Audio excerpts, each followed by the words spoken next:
रक्षाबंधन आज मनाया जा रहा है। यह पर्व हर साल सावन मास की शुक्ल पक्ष की पूर्णिमा तिथि वाले दिन मनाया जाता है। इस बार यह रक्षाबंधन खास है क्योंकि इस रक्षाबंधन पर भद्रा का साया नहीं रहेगा। इस साल सुबह में ही भद्रा का प्रभाव खत्म होने के कारण दिन भर राखी बांधने का मुहूर्त मिल रहा है। तो रक्षाबंधन पर 50 साल बाद ये महासंयोग है जब आज भद्रा का संयोग ही नहीं है, भद्रा का साया ही नहीं है और ऐसे में दिन भर बहनें अपने भाइयों की कलाई पर राखी बांध सकती है। सूर्योदय के बाद से ही मुहूर्त है, लेकिन अगर शुभ मुहूर्त की बात की जाए तो 1:42 से शाम के 4 बजे तक अच्छा समय माना जा रहा है।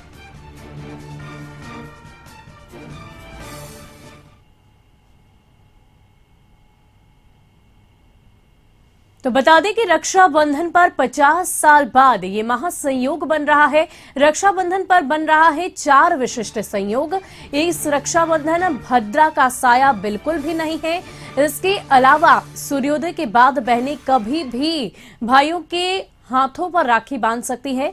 सूर्योदय से लेकर शाम 5:30 बजे तक आप राखी बंधवा सकते हैं। सबसे पहले राखी भगवान श्री गणेश को बांधनी है और उसके बाद अपने इष्ट देव को राखी बांधकर तभी भाइयों की कलाइयों पर राखी बांधें। राखी बांधने के शुभ मुहूर्त की अगर चर्चा की जाए तो ब्रह्म मुहूर्त 4:26 से लेकर 5:10 तक है। अभिजीत मुहूर्त की बात करें तो 11:58 से 12:50 तक का है।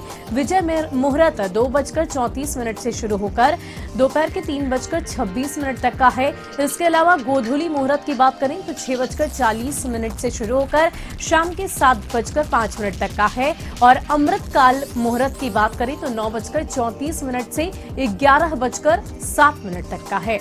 राखी बांधने की विधि पर अगर चर्चा की जाए तो भाई को सबसे पहले पूर्व दिशा की तरफ मुख कर बिठाएं। राखी बांधते समय भाई के सिर पर एक रुमाल अवश्य होना चाहिए। फिर कुछ अक्षत भाई के ऊपर आशीर्वाद स्वरूप छींटे। फिर बहन दीपक जलाकर भाई की आरती उतारे। इसके बाद बहन भाई की दाईं कलाई पर राखी बांधे। अब भाई बहन एक दूसरे का मुंह मीठा करे। अगर बहन बड़ी है तो भाई उसके चरण स्पर्श करे। अगर बहन छोटी है तो वो भाई के पैर छूकर आशीर्वाद प्राप्त करे। अंत में भाई बहन को कुछ न कुछ उपहार देने की परंपरा अवश्य निभाएं।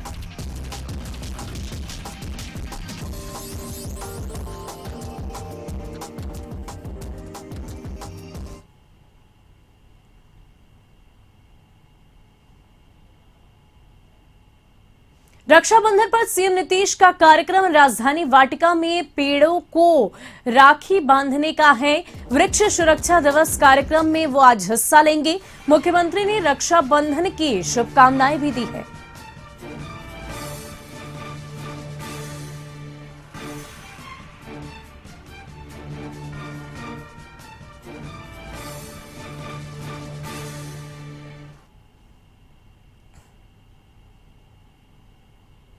अधिक जानकारी के लिए हमारे संवाददाता गौतम जुड़ चुके हैं। गौतम, क्या कुछ कार्यक्रम है आज मुख्यमंत्री का?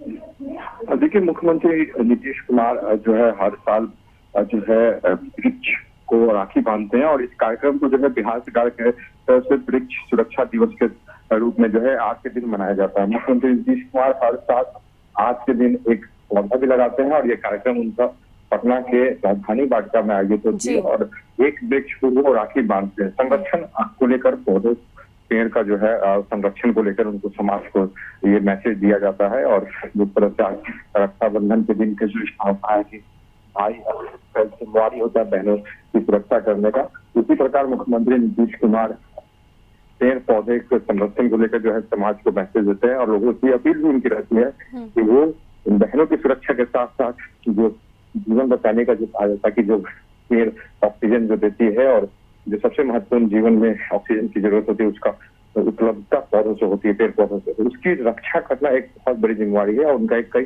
कार्यक्रम जल जीवन हरियाली के माध्यम से चल रहा है पर्यावरण को सुरक्षित रखने को लेकर। तो इसी कड़ी में जो है मुख्यमंत्री का हर साल कार्यक्रम होता है। आज भी मुख्यमंत्री इस कार्यक्रम में सम्मिलित होंगे। 11 से 11:30 बजे का समय ये रखा गया है और मुख्यमंत्री नीतीश कुमार उस कार्यक्रम पहुंचेंगे जहाँ पे एक पेड़ को जो है एक राखी भी वो मानेंगे, साथ ही साथ कुछ पौधों को भी वहां पे लगाएंगे और उन पौधों को संरक्षण की जिम्मेवारी जो होती है मुख्यमंत्री की तरफ से जो है उद्यान प्रशासन को दी ही जाती है और मुख्यमंत्री नीतीश कुमार की तरफ से समाज को भी संदेश दिया जाता है कि हर समाज का एक व्यक्ति एक पौधे की सुरक्षा करने की जिम्मेवारी उठाए। गौतम, कब तक मुख्यमंत्री के पहुंचने की संभावना है, क्योंकि कार्यक्रम आज ही होना है, तो कब तक मुख्यमंत्री पहुंच सकते हैं राजधानी वाटिका?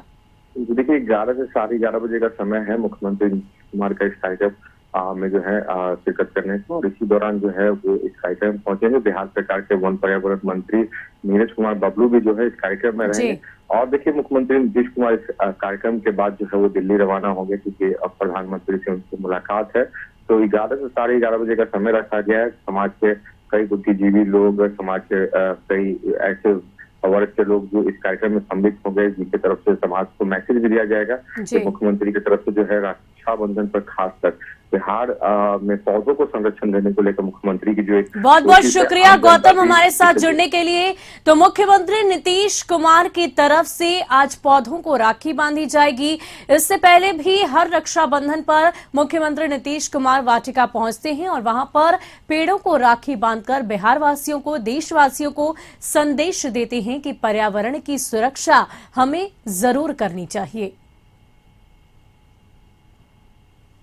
गया के विष्णुपद मंदिर में झूलन उत्सव का आयोजन नहीं होने से संगीत साधकों में सरकार के खिलाफ नाराजगी है। सावन के आखिरी में झूलन उत्सव कार्यक्रम का आयोजन हर वर्ष किया जाता रहा है, जिसमें एक सप्ताह तक गीत संगीत के माध्यम से विभिन्न मंदिरों में संगीत विरासत के परिचय के साथ शास्त्रीय, उपशास्त्रीय संगीत, भजन, कीर्तन और अन्य विधाओं में गुणीजनों की तरफ से एक से बढ़कर एक कलाकारों की प्रस्तुति दिया जाता है। लेकिन इस कोरोना काल के कारण मंदिरों में कार्यक्रम का आयोजन की अनुमति नहीं दी गई, जिससे लोगों में आक्रोश है। भगवान विष्णु का भजन सुनाने के लिए सुर सलीला कला संस्थान गया जी और श्री विष्णुपद शास्त्रीय संगीत विद्यालय के द्वारा संगीत कार्यक्रम झूलन उत्सव का आयोजन विद्यालय प्रांगण सिजुआर स्ट्रीट भवन में किया गया।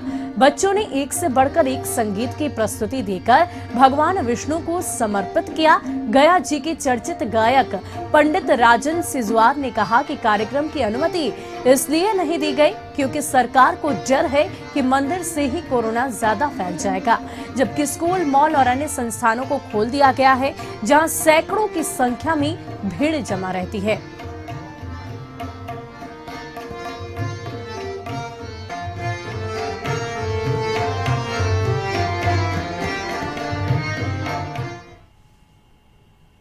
हम लोग दोनों संस्थाओं के द्वारा सुर सलीला कला संस्थान और विष्णुपद संगीत महाविद्यालय के बच्चों के द्वारा यहीं से हम लोग भगवान विष्णु की आराधना संगीत के माध्यम से कर रहे हैं और आशा करते हैं कि 2022 में हम लोग फिर यथावत जैसे कार्यक्रम किया करते थे वैसे हम लोग विष्णुपद में झूलनोत्सव करेंगे। ऐसा भगवान विष्णु से मैं आशीर्वाद चाहता हूं।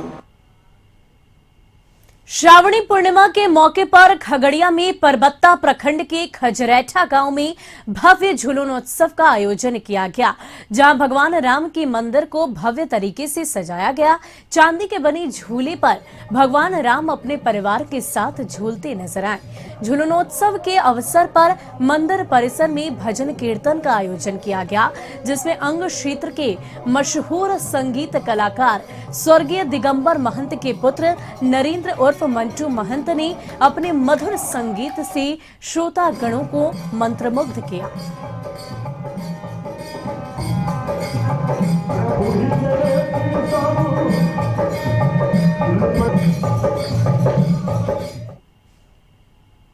और जातीय जनगणना की मांग को लेकर बिहार के सीएम नीतीश कुमार के नेतृत्व में 11 सदस्यीय प्रतिनिधि मंडल कल पीएम मोदी से मुलाकात करेगा।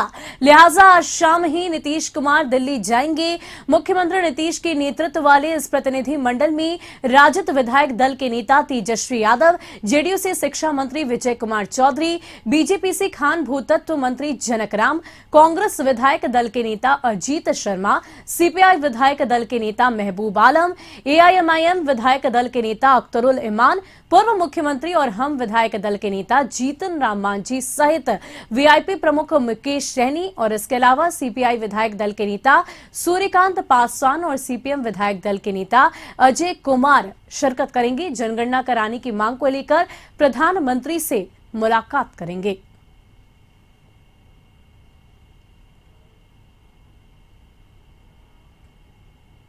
सीएम नीतीश कुमार ने समस्तीपुर के मोहिउद्दीन नगर के बलुआही में बाढ़ राहत केंद्रों का जायजा लिया। सीएम नीतीश ने यहां बाढ़ पीड़ितों के लिए जो भी जरूरतें हैं उसको पूरी करने की कोशिश की।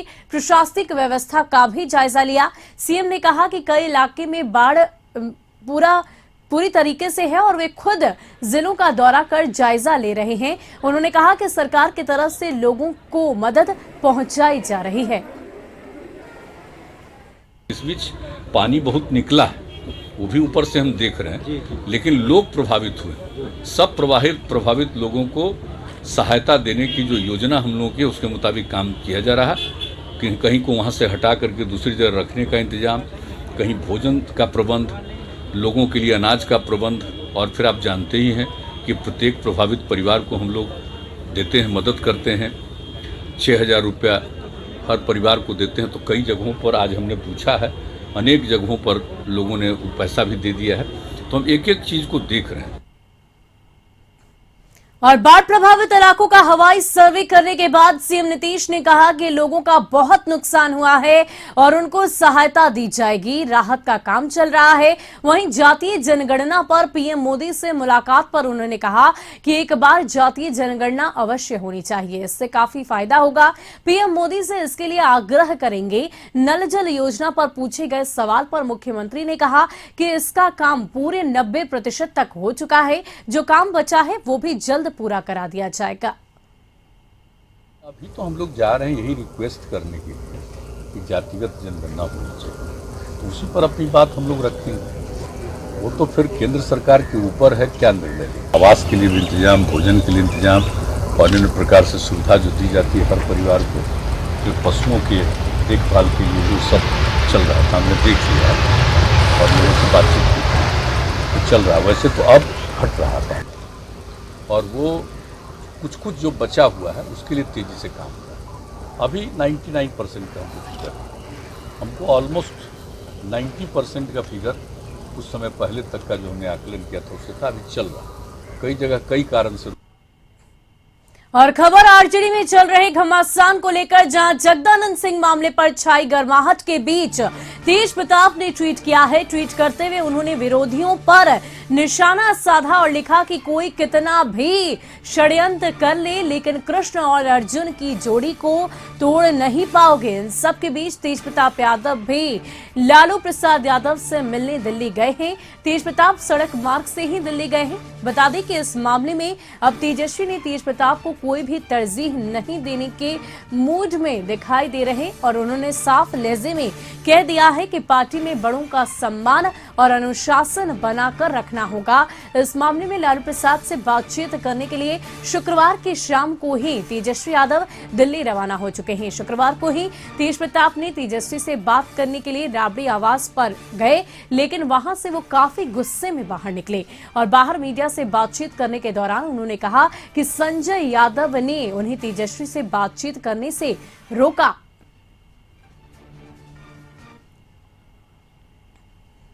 आरजेडी के विधान पार्षद सुनील कुमार सिंह ने पार्टी में किसी भी तरह के घमासान से इनकार किया है। ये भी कहा है कि तेज प्रताप यादव से मुलाकात हुई है और हम उनसे हमेशा मिलते रहते हैं। कहीं कोई मनमुटाव नहीं, कहीं कोई मतभेद नहीं। उन्होंने कहा कि मनमुटाव या घमासान की खबरें बिल्कुल निराधार हैं। पार्टी के अंग है ना, माननीय विधायक हैं, हमारे राष्ट्रीय अध्यक्ष के पुत्र हैं और भाई क्यों नहीं मिलने जाएंगे? कोई मती है क्या? नाराजगी दूर हो गई है क्या?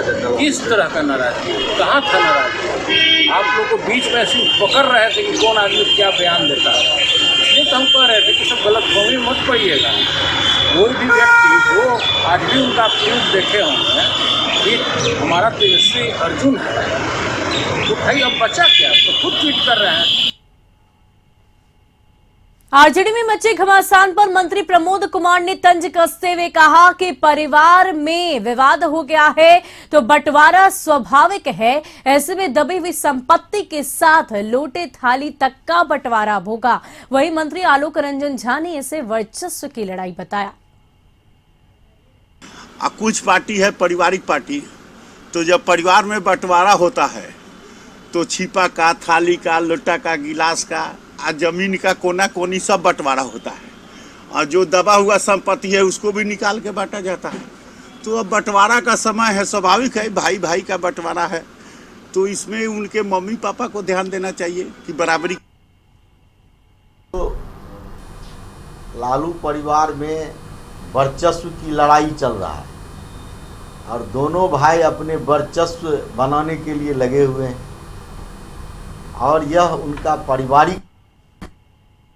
और उत्तर प्रदेश के पूर्व मुख्यमंत्री और बीजेपी के वरिष्ठ नेता कल्याण सिंह का शनिवार देर रात निधन हो गया। उन्होंने लखनऊ के एसजीपीजीआई अस्पताल में अंतिम सांस ली। पिछले 1.5 महीने से बीमार चल रहे थे कल्याण सिंह। स्थिति लगातार गंभीर बनी हुई थी। बिहार के सीएम नीतीश कुमार और राज्यपाल फागू चौहान, कृषि मंत्री अमरिंदर प्रताप सिंह ने कल्याण सिंह की मौत पर दुख प्रकट किया है। झारखंड के राज्यपाल रमेश बैस ने भी शोक जताया।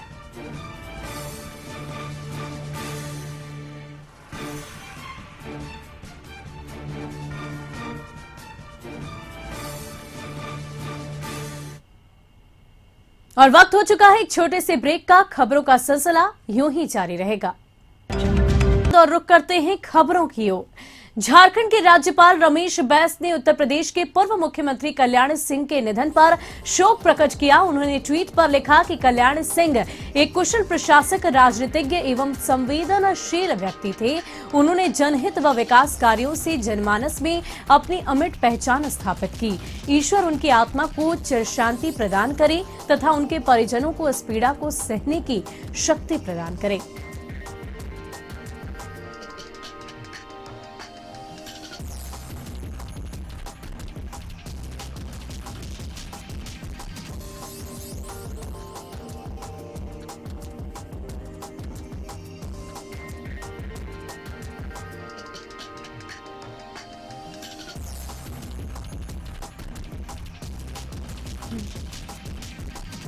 तो बता दें कि कल्याण सिंह का निधन कल ही हुआ है। लंबे अरसे से बीमार चल रहे थे कल्याण सिंह और ऐसे में राजनीतिक गलियारों में लगातार जो मंत्रीगण हैं, जो नेतागण हैं, उनकी तरफ से ट्वीट किया जा रहा है, शोक व्यक्त किया जा रहा है। इसी कड़ी में ट्वीट करते हुए लिखा गया रमेश बैस जो झारखंड के राज्यपाल हैं उनकी तरफ से कि भगवान उनकी आत्मा को शांति दे, उनकी चीर को शांति प्रदान करे और उनके परिजनों को इस दुख की घड़ी में हिम्मत दे ताकि वो इस दुख की घड़ी से बाहर निकल पाए।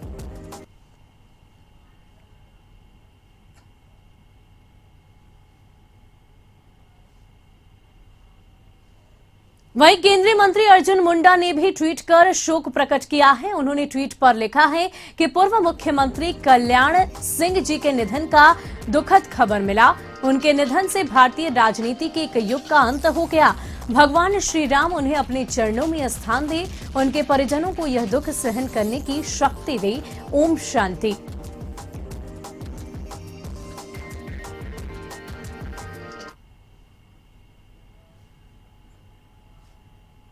और बिहार के डिप्टी सीएम एक दिवसीय दौरे पर कटिहार पहुंचे, जहां वो कई कार्यक्रमों में शिरकत करते नजर आए।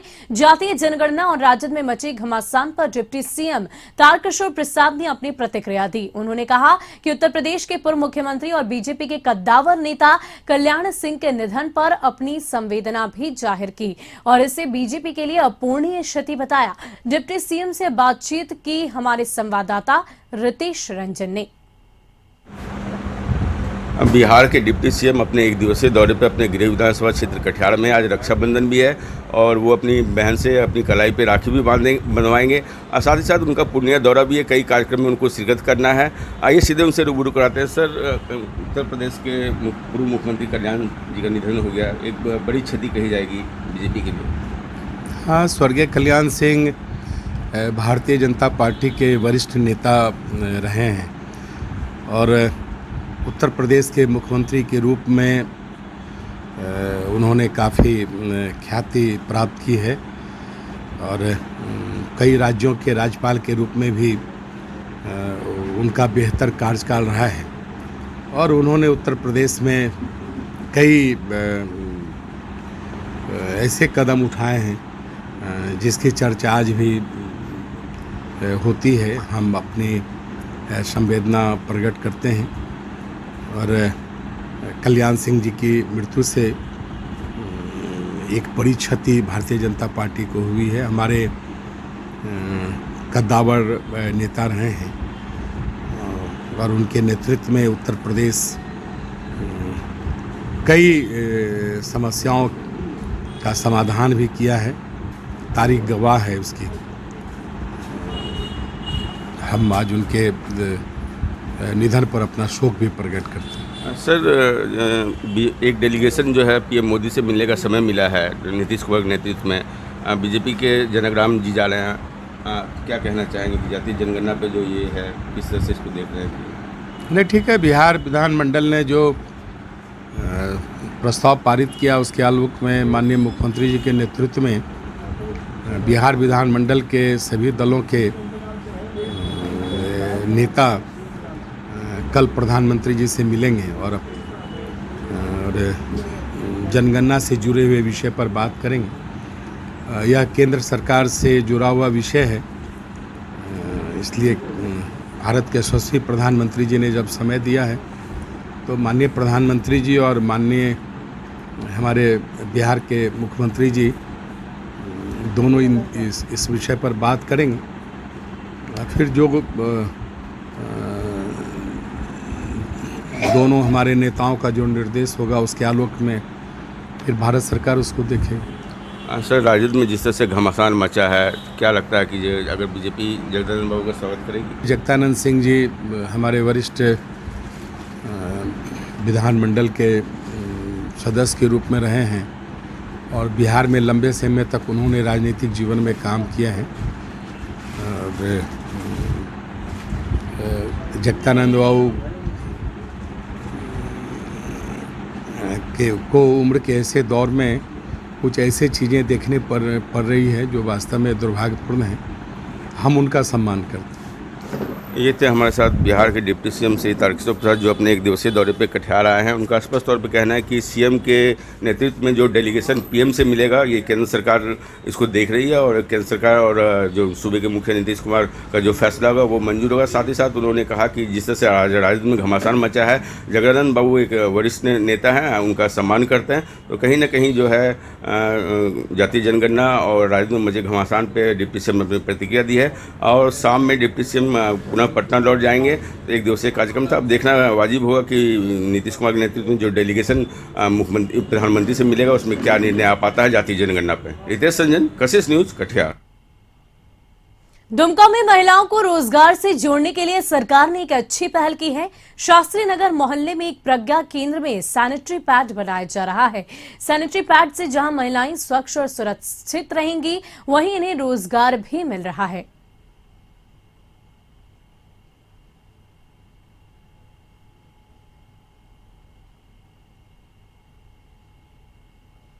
कोविड के बाद सबका काम ऐसे ही कोविड के टाइम में ख़त्म हो गया था, किसी को रोज़गार मिल नहीं रहा था। तो ये जो काम हम लोग का स्टार्ट हुआ है, ये एनजीओ के तरफ से जो है सैनिटरी पैड बनाने का काम है।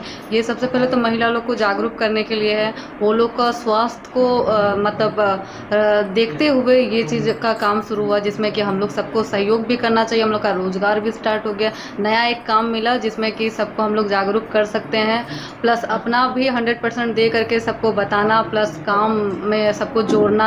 ये एक ग्रुप बन गया जो भी बेरोजगार महिला है, जो कि कम पढ़ी लिखी है, जिनको काम मार्केट में नहीं मिलता है, वो लोग को जोड़ करके इसमें सबको ऐड करना है और सबको काम के लिए बताना है। बेरमो में विस्थापित संघर्ष समिति गोविंदपुर मौजा के विस्थापितों ने सीसीएल प्रबंधन पर वादा खिलाफी का आरोप लगाते हुए सीसीएल के कारो स्पेशल फेज 2 परियोजना में चल रहे पुनर्वास कार्य की जमीन पर हल चलाकर खेती की और अपना कब्जा जमाया। विस्थापित नेत्री रोशन आरा ने कहा कि सीसीएल प्रबंधन जब तक विस्थापितों को नौकरी मुआवजा नहीं देता, रैयत अपना जमीन जोतकर खेती बाड़ी करेंगे।